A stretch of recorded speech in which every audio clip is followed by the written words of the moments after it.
Hello everybody and welcome to the Frank Fernandez Show. This is the party, so welcome to the party. We're out here in the Lizard Pit. I am Frank Fernandez. This is David Miles. Today is June 3rd, 2010, and we're on a very cloudy day today. There's no sunshine. It's been raining a lot. You know, it's Miami. It's beginning of the summer pretty much, even though we're about 2 weeks away.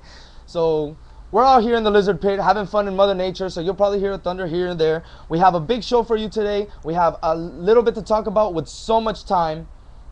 Stop that. Reverse it. So we will see you, and hopefully you guys have a lot of input for us. You can email us at fernandezshow@yahoo.com.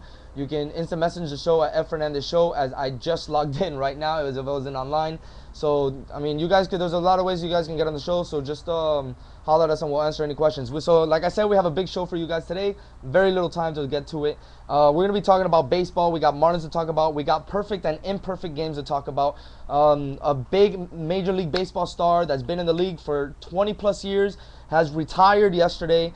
Also, we have NBA Finals to cover, NHL Finals to cover. So how about we just start off right there?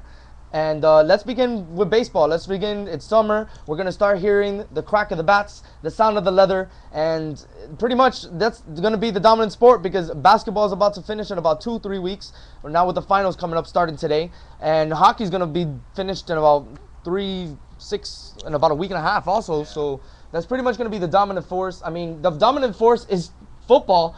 Because, I mean, we're talking about it, and it's not even football season. Miami Dolphins had OTAs this past weekend, mandatory OTAs.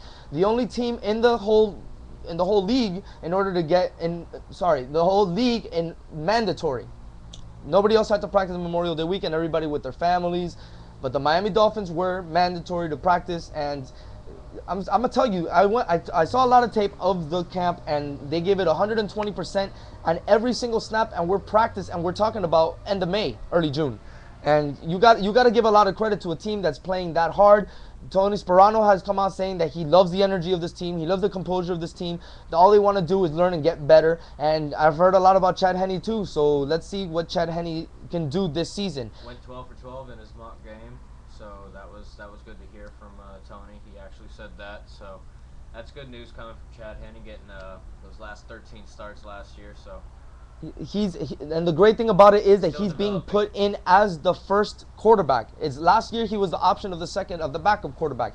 This year he is mainstream. He is being put as the main quarterback, and Chad Pennington, as all he's been doing is showing this kid how to play, showing the whole offense how to play. They're actually calling him Coach Pennington.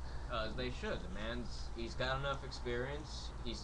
I say he's going to be a future Hall of Famer, and I firmly believe he's going to be a quarterback coach by the time he retires at the Miami Dolphins. So, you know, it's good to still have him. It really is. He's a mentor for Chad Henne and even our third stringer right now. So, you know how much ADD we have?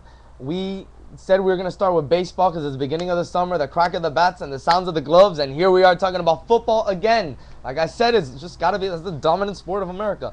But going to baseball, the major story that's been going down is the perfect game that was pitched yesterday that was not called the perfect game. It was taken away. And I'm going to give you the scenario right now, what's happening. There's 2 outs, bottom of the 9th inning. Top of the 9th inning. Detroit's at home. Armando Galarraga is pitching a perfect game. So it's a ground ball hit to first base. Miguel Cabrera picks it up, throws it to first, out by about a step. Easily a step. And he was called safe. Called safe. By his name is Jim Joyce. The umpire's name is Jim Joyce, and he called him safe. A big blown call on an already tough week for the umpires, but I mean, this guy argued. This guy said he was out. This guy said he was out on the field. But as soon as he saw the replay at the end of the game, he realized that he was safe and that he made the wrong call. You just completely flip-flopped that. What did I say? He was supposed to be safe. You said safe the first time, out the second time. Well, you know what I meant, man. Come on. Hey, I'm just making sure you remember. Well, I'm talking here, so it wasn't like I was really paying attention to the words. The thoughts coming out. The words might not be, but the thoughts coming out. But he realized after the game that the guy was clearly out, and as he stated, it was his biggest call of his career, and he botched it. So it makes you kind of think what other big blown calls over the years have happened, like in other sports, because nothing's gonna top this in baseball ever in history again. There's going to be a World Series called sometime. David, a perfect game. It's okay. This is something that's only happened 20 times. It's a huge call. It's a huge call. But think about it. His consolation prize from his team was a brand new Corvette. So he got some consolation. Everybody's going to remember it as the perfect game. Nobody's going to ever, just on paper, is it ever going to be known as the not perfect game. People will probably remember this as the first perfect game with 28 outs. Because that guy was out on first. Even though they call him safe, he was out to me. So that's out 27. And the very next guy got him out just right after. So, I mean, you kind of have to be happy. Even though the umpire blew the call, you got to be happy. I mean, that's the way I got to see it. I mean, no, not even. How am I saying that? Yeah, he couldn't believe it. He said he was like oh, you got to be, are you sure I'm safe? Okay. And he started walking back to the bag. I mean, that's horrible. Even the runner knew he was out. Bud Selig was talks that he was gonna think about reversing the call. He did not reverse the call. Okay, he just let it be. But I guarantee you, if you hold a vote with 25 of the Cleveland Indians today, I'm sure you're gonna get the game overturned. Because nobody wants to. I mean, fine, everybody wants to break up your perfect game, but nobody wants to do it like that. And David, I feel the cool breeze. I have a feeling we are gonna get peed on. But God, don't pee. It is what it is. Keep it up. Go. No, I personally think that it should have been overturned. I mean, it was clearly wrong. It was a perfect game. Even though it was the third this season, you still don't take it away from him. It was a perfect game. And this argues the fact, should there be instant replay in baseball? In certain situations, they should have a chance to do exactly what the NFL does. Throw out the red flag. Thank you. Woohoo! David's reading my mind today, guys. David is in my head because I was gonna say that. I was just waiting for him to finish his thought.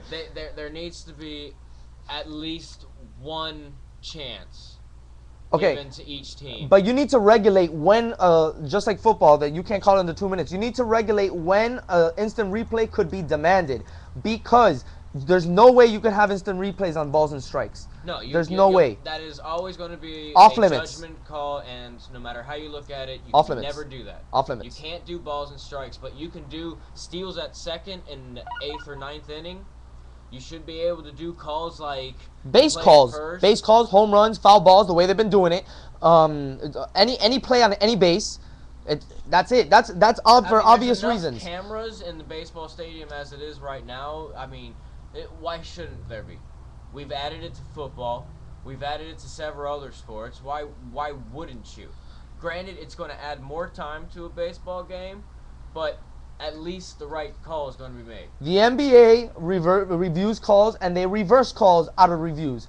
The NBA is doing it very smart. It's all officials. They cannot go by a coach saying something, so a coach doesn't have it. But the officials can get together and say, honestly, hey, I didn't see it. Did you see it? No. Did you see it? No. We're going to have to go to tape and make the right call. Because especially now in the playoffs, any wrong call can change the outcome of any game. This blown call by Jim Joyce, the umpire at first base, it took away a perfect game. It took away a perfect game. It didn't change the outcome of the game, but it took away a perfect game. So, I mean, it has to have in certain instances. It's who cares if the umpires have to call it or if the coach wants to demand one call a game, however they want to change it so it doesn't slow down the game, because that's the argument you're going to have from all of the baseball purists, that you're going to slow down the game. And baseball's already a slow sport. You cannot deny it. But when a play needs to be called, the play needs to be called. We're already wasting time by the manager going out to the field and making a fool out of himself, getting kicked out of the game, throwing dirt at the umpire, throwing bases, throwing the rosin bag as a bomb, a grenade bomb, like the umpire from the AAA Braves team did a couple seasons ago. I mean, seriously, that takes away from the game. You give them at least one chance to argue, then, they just throw a flag instead of throwing the baseballs. Which one's faster? So give the umpire a cell phone, so all you do is call him.